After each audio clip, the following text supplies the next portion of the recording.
রাহুল, এটা তুমি কি করেছো? দেখতে পারছো না বিয়ে করে এসেছি? কি আর কি মারছো? বিয়ে করে এসেছো মানে?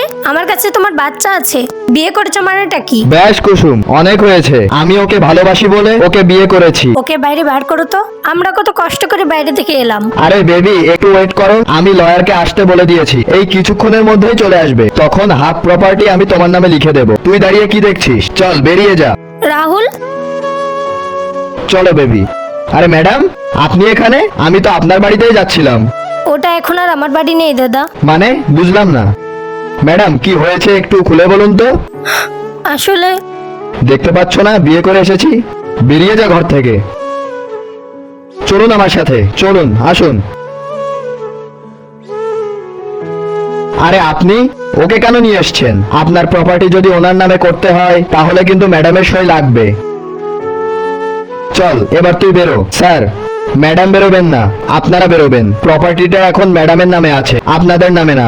তারপরে বুদ্ধিমান লয়ারটির জন্য একটি লাইক তো করা যেতেই পারে।